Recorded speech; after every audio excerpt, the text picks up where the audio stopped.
ഓണം ആഘോഷിക്കുമ്പോൾ അവിടെ വിവേചനങ്ങളില്ല. കൊച്ചി തേവര സർക്കാർ ഓൾഡ് ഏജ് ഹോമിൽ ഓണം ആഘോഷിച്ചിരിക്കുകയാണ് അന്തേവാസികൾ. സിനിമാ താരങ്ങളായ വിജയ് ബാബു, ബിനീഷ് ബാസ്റ്റിൻ, സുധി കോപ്പ എന്നിവരും ആഘോഷത്തിൽ പങ്കുചേർന്നു.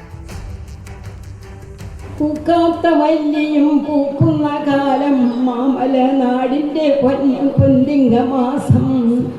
പൂക്കാത്ത വല്ലിയും പൂക്കുന്ന കാലം മാമല നാടിൻ്റെ പൊന്നിങ്കമാസം. ഓണവിശേഷങ്ങളും ഓർമ്മകളും പങ്കുവച്ചും പാട്ടുകൾ പാടിയും തേവര ഓൾഡ് ഏജ് ഹോമിൽ ഓണം ആഘോഷിച്ചു. Yellow Cloud mental health service സെന്ററിന്റെയും ആത്മ മൈ ആൻഡ് മൈ കെയറിന്റെയും സംയുക്ത ആഭിമുഖ്യത്തിലായിരുന്നു ഓണാഘോഷം. അതിഥികളായി എത്തിയ സിനിമാ താരങ്ങളും ആഘോഷത്തിൽ ഒപ്പം ചേർന്നു.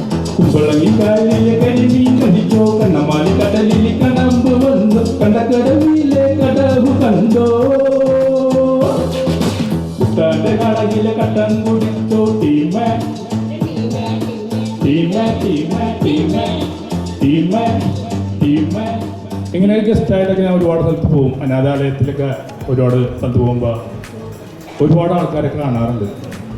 ഞാൻ നിങ്ങളോട് പറയാന്നുണ്ടെങ്കിൽ നിങ്ങൾക്ക് ഏറ്റവും സന്തോഷമുള്ള സ്ഥലത്താണ് നിങ്ങൾ വന്ന് വിട്ടേക്കുന്നത്. കാരണം നിങ്ങൾക്ക് ഇത്രയും കൂട്ടുകാരില്ലേ അല്ലേ? നിങ്ങൾ മുണ്ടി പറയാനൊക്കെ ഒരുപാട് ആൾക്കാരുണ്ട്. Yellow Cloud director Sivaprasad M, managing director Anitha Prasad, Athma my and my care chairperson doctor Sijiya Binu എന്നിവർ ഓണാശംസകൾ നേർന്നു. അന്തേവാസികൾക്കായി ഓണസദ്യയും ഓണക്കോടിയും ഒരുക്കിയിരുന്നു. റിപ്പോർട്ടർ, കൊച്ചി.